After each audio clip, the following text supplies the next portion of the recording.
Welcome back to our North Andover Youth Center podcast. By the way, we're still looking for a name, so if you have a suggestion, get in touch with us here at the Youth Center. This has been a 2-week layoff before our podcast because we've had such terrible weather out there, but we're back on schedule and hopefully going to be doing this every week. Very excited about today's program. We have two guests. My first guest is Maggie Mottolo, senior at North Andover High School and our Youth of the Year at the Youth Center here. Maggie, thanks for coming on the podcast. Thank you for having me. This past year, you were selected by our staff as the Youth of the Year. What was it like when you first got that notification from us that you were this year's Youth of the Year? Definitely shocked. I didn't really know what it meant totally, but as you explained it, I was very honored that you guys even thought of me as a potential candidate.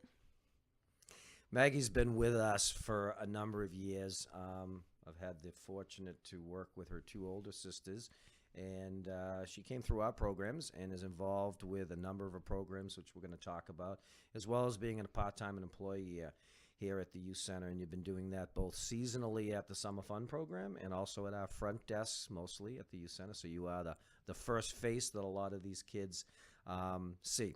Tell us what it was like just growing up in North Andover and coming to the Youth Center. When did you first come here? My first experience was Atkinson Summer Fun, and I went all the way through Atkinson and partially through Drummond. And I loved Summer Fun. I looked forward to it every day, and I couldn't wait to go. And I loved all of the counselors. They were all so nice to us, and I thought they were the coolest people in the world. And one of the people who made it especially special was Kelly Valancourt, and she always knew how to make me happy, and she always gave me hugs. So at the auction the other night, in front of 300 people, you had to give a great speech, by the way. It was awesome. And if people haven't seen that, check out any of our social media platforms, and you can see the great words that you wrote. You shared a story in that, and I think that's where you were going right there, about what it was like growing up and being in the Summer Fun program and what a mentor was to you and how you in turn remembered that as how you were a mentor to somebody else. Can you kind of share that story? It was pretty awesome. Yeah, so I started at Atkinson Summer Fun, and Kelly just so happened to also work at Atkinson, and I was extremely shy as a child, and I wasn't really into sports per se. I don't really know why, but I didn't really enjoy that, so I would always kind of stick to arts and crafts and things like that, but Kelly would always push me outside my comfort zone, and she would ask me to go to different stations with her, like lacrosse or soccer, and I loved it, and it made me so happy. And you've kind of come full cycle, so you can relate to a story this year where you were a mentor to somebody. Can you tell us a little bit about that?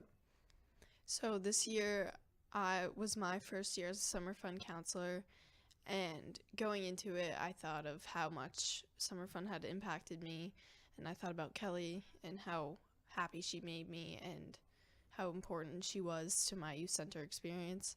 So then I thought of that, and I kept it in mind, and I was like, okay, I need to be that person for at least one child, and if I can make a difference for at least a few children, that would be amazing. And working with all the kids was awesome, and seeing Sophia, she was very shy, just like I was, and she didn't want to stay at camp, and she was afraid. So all of us as a team worked together and helped her through it, and it was awesome because she actually was really good at a lot of the things that she does, like soccer or field or street hockey. It was awesome. She was probably one of the best kids on the team. It's great. It's interesting how things come full cycle on that. You actually, tell me a little bit about your family. I mean, obviously, I've had the pleasure of working with two of your other two sisters, and so I've had all three Mottolas. What's up with those guys these days? My oldest sister, Katie, she graduated from UNH in 2016, and she now lives in Boston, and she works for the Jimmy Fund. Awesome. And my other sister, Lexi, she is a sophomore at Fairfield University, and she is a communications major, and she loves it. That's great. Tell us a little bit outside of the youth center. I know what you do obviously here, but what are some other interests you have outside of the youth center? Outside of the youth center, I dance a lot. I tap dance, and that's been a huge part of my life since I was 5, so that consumes a lot of my time outside the youth center, but usually if I'm not here, I'm at dance. And if I'm not working, I'm at Helping Hands. So let's talk a little bit about Helping Hands. So Helping Hands is one of our great programs here. Laura Stevens is the advisor this year, and it's a number of high school, mostly girls, that have gotten together to help raise funds for cancer. And it all culminates in the amazing Relay for Life that we hold every year over in Methuen with all the other communities. Tell me a little bit about Helping Hands and why that's so important to you. Helping Hands is really important to me because cancer has directly impacted my immediate family, so I have always found a certain connection to it. So to be able to bring it here and work with other people towards the common goal of trying to find maybe a cure one day, it's been a really rewarding experience for me, and I really appreciate the whole program. I look forward to it every week.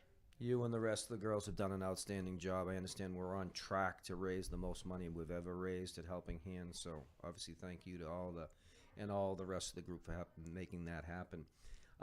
You're starting to wind down your career, so to speak, here at the Youth Center. You will graduate in June. And what's the future hold for you? So in the fall, I will be attending the University of New Hampshire, and I'm very excited about that. And I'm considering majoring in occupational therapy, and I would work in pediatrics because working here has made me realize how much I want to work with kids in the future. So that'd be the perfect opportunity to make science and children. That's great. As you start to wind down your career, it's really interesting to me when I see a lot of high school seniors that get reflective on their time here at the Youth Center. I assume that yours was a great experience here at the Youth Center. And what could you say to some of the people that maybe not as connected to the Youth Center, that maybe, in your opinion, should get connected to the Youth Center? What's your thoughts on that? I would say definitely get connected to the Youth Center. It's such an important resource to this town, and I wish I had come more often in middle school, because on those days that I didn't have anything after school like dance, I would just go home. But it's so important because you build such great relationships with not only the kids around you, but the staff. And it's such a good opportunity to explore new options, like all the games and being able to hang out with your peers. That's great. You obviously did an outstanding job. So you're our third Youth of the Year. Last year was Alexis Case, and our first year was Stephen Crowley. Two outstanding youth also. People that haven't heard Maggie's words or seen her words, you can go to any of our platforms and read her speech at the night of the auction, which was very successful. We raised about $67,000 for the Joseph N. Herman Youth Center Incorporated. We gave out a number of scholarships, and we got to honor you, which was a special night. So thank you very much for coming on. I appreciate it, and I know you're going to continue to do great things. Thank you for having me. And welcome back to our podcast. Our second guest today is Captain Chim Ogwuru. Chim has been the outspoken leader of our basketball program this year. I'm not sure everybody knows, but for the first time in 43 years, our boys basketball program has won a sectional state title. It's been an amazing run, culminating in winning the North at the Songus Arena a couple weeks ago. And then we had the pleasure to go up against a very tough Tech Boston team representing the South in basically the state semifinal, and a valiant game by our guys, but we came up a little bit short, and Tech Boston actually went on to win the state championship. Jim, thanks for coming on the podcast today. No problem. Pleasure to be with you, Rick. I've known Chim for a long time, grew up in our program here. Chim, you were a 4-year member of the basketball program. What was that like as you think back now as you're heading out the door? What was it like being a freshman on that varsity team? Being a freshman, it was really exciting, and it was a lot. Being a part of North Andover has always been a great team, and, it was a new coaching staff, and, I had one of the best players in the state on my team, Obisa Beatty, and it was good to have him. He was a great role model, someone that was very important for my high school career, actually, and he kind of let me on the path to greatness. He He told me what I should be doing and who I should stay away from. And, he just kept me on the right path. And looking back at it freshman year, I was really young, kind of ignorant, but I could play ball. And I just try to improve my game and show coach that I was willing to do anything to play for him. So that was the most important thing for me. So as being someone that gets to watch you up and close, I've seen your career evolve from that first year as being kind of a seldom used freshman, but a very important part of the team. As you became a sophomore and a junior, you had a bigger role with the program. Last year, our season ended a little bit short. We had our first game against a very tough Malden Catholic team at home, and we came up short. And that from there ended up having almost a real fire in you guys that you were going to come back this year and have a successful year. So take us through this year, how it started and how it ended from your perspective. So definitely for sure, last year played a big role into winning the North title this year. And, having those guys, Connor Rogers, Jack Fowler, Nick Martin, Matt Rosendahl, all those seniors, they kind of led the culture in the right direction. And, they left us off on a good spot. And coming into the season, we were really confident with what the guys we had and the team and the coaching staff. And, we had a lot of confidence. So it helped us throughout the year. We knew that we could go far. We talked, we used to, sorry, I choked for a second. Sorry. Oh my God, I'm choking. Sorry. But, okay, back to what I was saying. We got to have a team bonding session here at the youth center. And, our team didn't really know who we were. We didn't have an identity really. But we got to, come up with some goals and ideas of what we wanted to do this season. And we figured it out. We put our goals on a piece of paper, and we really believe we could accomplish it. And going throughout the season, it started off tough. Scrimmages were hard. Our team didn't really have that much team chemistry. But as it went on, guys started to, build friendships, relationships, and that's what really mattered the most, because once we built those friendships and we built the team chemistry, we played more as a team, and it was unselfish basketball, and we just played for one another. And that's how we were able just to go so far this year as a team. And I'm really proud of my team, my coaching staff. I was blessed to play for Coach Tangus for 4 years. So, it was an absolute pleasure to be a part of the North Andover basketball program. So, Chim, I'm really big on culture and program culture, and myself and Steve Boudreau put on that culture night for you at the beginning of the year. It was actually the first Saturday you guys had gotten together. We thought it was a fascinating night because we got to see you guys all in your real element, and you were willing to come out of your comfort zones, and it was challenging at times. Guys would go head-to-head with some comments, and we did a number of different exercises to kind of work as a team. Do you think that night had a big play into the team kind of building that chemistry as the season went along? Oh, yeah, for sure, because, we kind of tested, the waters of other people. Like Jake McElroy, he's a big guy in North Andover. Everybody knows him. He's a household name.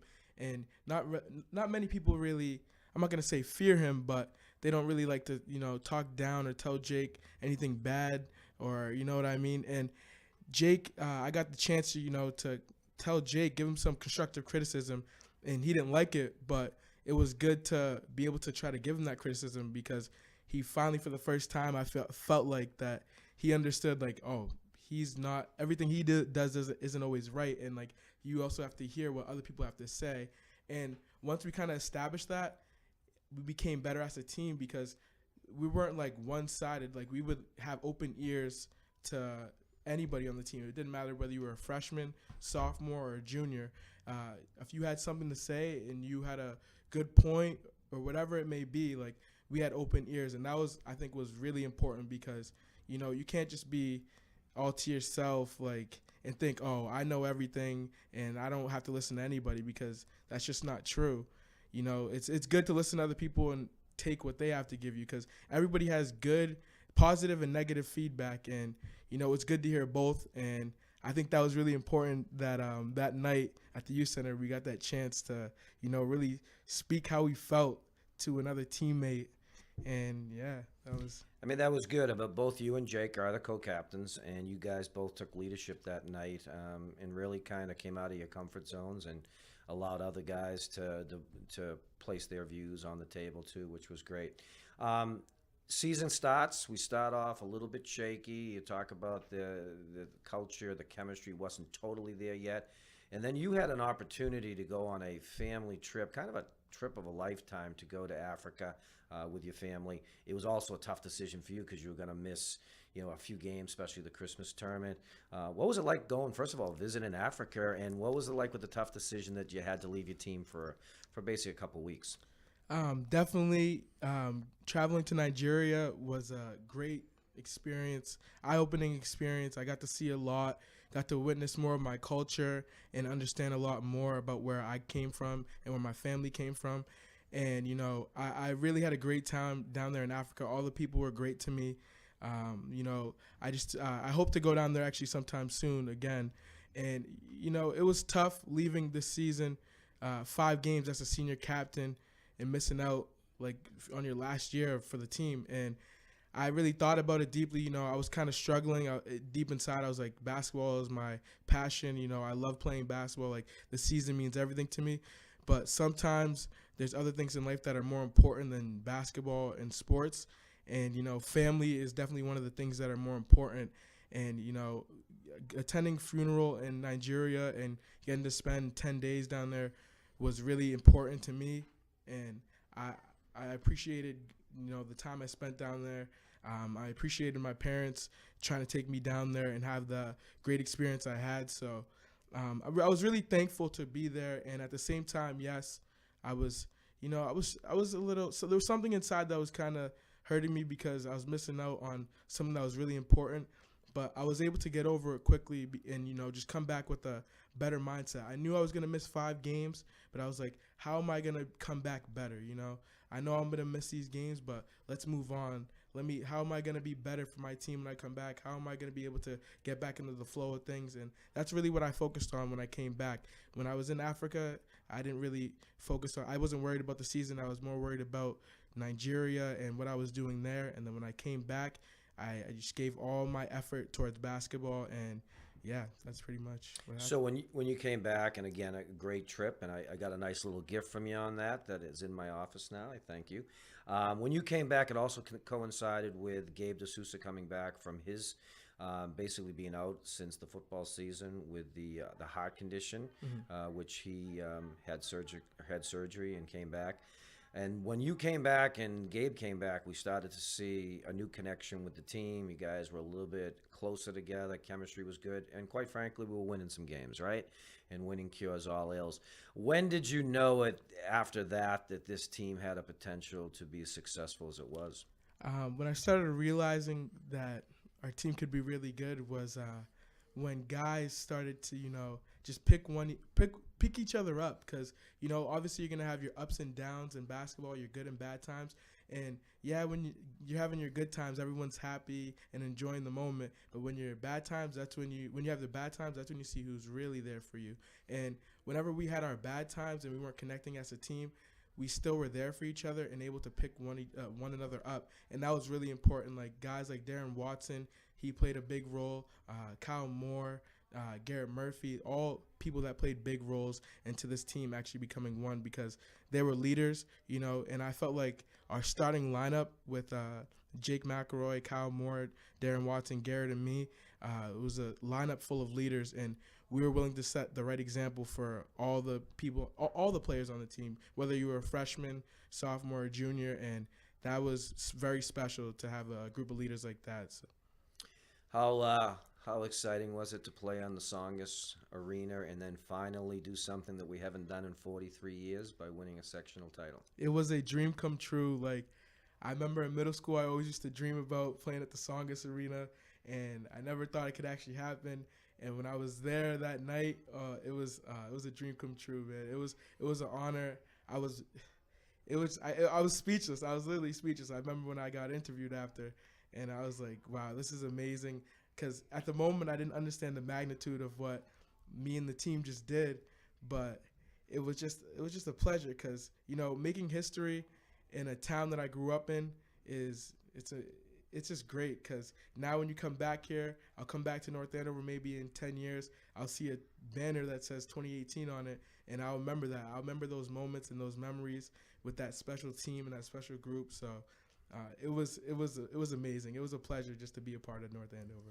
How exciting it was to see our community come out big time for your games at both when we played at Woburn High School, when we played at the Songus, and then unfortunately we didn't get to play at the Garden because of this crazy weather we've had, but packing Burlington High School in the state semifinal, when you looked in the stands and saw the amazing number of people from North Andover, what did that make you feel like? That made me feel great inside, just knowing that you have a lot of people supporting you really out there. And you know, North Andover, they showed out in all the big games for us, and that was important because we needed people to give us that great energy, like coming into the games and during the games, because not the whole game you're not always going to be up and doing great, and you know, you got to have the people, your family, your friends, just to support you out there and help you like move forward. And that's what the North Andover fan section did for us.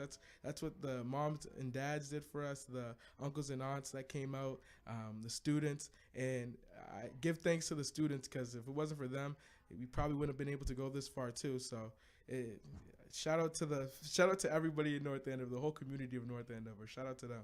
It was pretty impressive.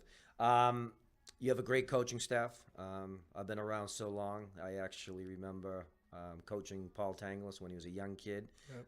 And obviously I've been close with him ever since. He's one of my favorites of all time. His brother Kevin Tanglis, Coach Billy Hart, and Coach Matt Medeiros. From my standpoint, look like a strong coaching staff. I know they care about kids because I know them all personally, and I know that you and all the kids on this team mean a lot to them. What do you say to those four guys? Those four guys, man, I'm so grateful for them. Tanglis, I was able to be with him for 4 years, and you know, I had a great relationship with Tanglis all the way from when I was a little freshman till now. And you know, especially in this last year after being a championship team, like it's great to see how far me and Tanglis have like came together, and it's just awesome. Tanglis was a great coach. He helped me so much throughout my high school career. He always picked me up when I was down too. And, you know, another thing is Medeiros. He's an assistant coach for us, too. Medeiros used to work me out in the mornings in the fall before school. And those were so important to me because that's really how I improved my game. Billy Hart, another guy who always kept my confidence up and my self-esteem boosted. And he just knew the right words to say to me to get me ready before games, in practice, and all the time. And then you can't forget little Tanglis, Kevin. He's one of the best too. He's been there since I was a freshman. And Kevin Tanglis, same thing with him, man. He kept my confidence up, always like made me think I was a great player. And you know, I just worked hard because of those coaches. And I give thanks to those coaches. I'm grateful for them, and I wish them success in the years to come. So thank you, coaches, man. So next December we will unfurl the banner at the Crozier Fieldhouse, the first boys sectional state championship in 43 years. You going to be there that night? Oh, for sure. You know it. You know I'll be there. It doesn't matter what's going on. I will be there. What's the future hold for you, Chim? You're obviously finishing up. You'll graduate North Andover High School in June. I think we know where we're going to school now. And Yep. Why don't you tell our listeners about what you're hoping to do with your basketball career, but also studying? Yeah. So I'm going to be headed to Anna Maria College, class of 2022, and I'm going to be playing basketball there too, and I'll be majoring in nursing. I'm really excited to head to Anna Maria, you know, Paxton, Mass, 5 minutes outside of Worcester, you know, get to be right next to the city. I'm excited to play basketball there because I feel like I'm in a really good position to play there, and I'm also excited to major in nursing. You know, I have a big background in nursing. My mom's a nurse. My brother's a nurse. And, you know, I feel like I can make a great living with nursing. I plan to work really hard in school. You know, sports is one thing, but academics is more important. So I really am looking forward to work on my time management and just grow as a person and a better human being throughout these next 4 years of school. So I'm really excited, and I can't wait to start up college. It's going to be fun. It's going to be a great experience. Let me ask you one more question before we wrap up here. You've come through the youth center. I first met you when you were a little sixth grade. I actually knew you when you were in like the fifth grade, come to our summer fun program, trying to take on all the older kids playing basketball and everything. What's the experience been like as far as this building here for you? And what are maybe some things you'd like to say to some people about the youth center? The youth center, man, the youth center is a great place filled with great people, and they just want to see you succeed. Like, if you come to the youth center, they want you to have a fun time.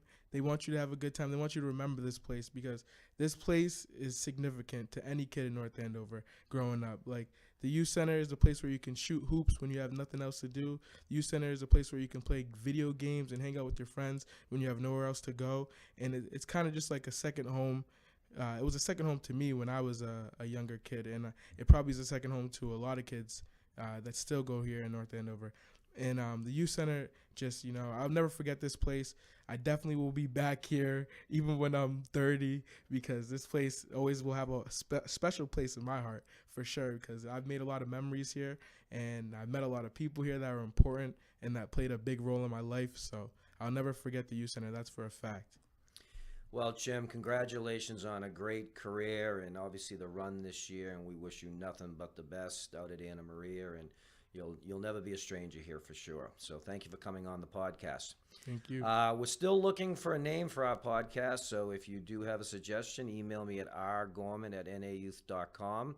We're looking forward to upcoming podcasts that we have scheduled for the next month. Looking to have Andy Van Horn from the high school come in to talk about culture, sports, and in education. So we're hoping that to be our next podcast. On behalf of everybody, we'd like to thank NA Cam for helping us once again. And as we always say, too much passion is not enough passion.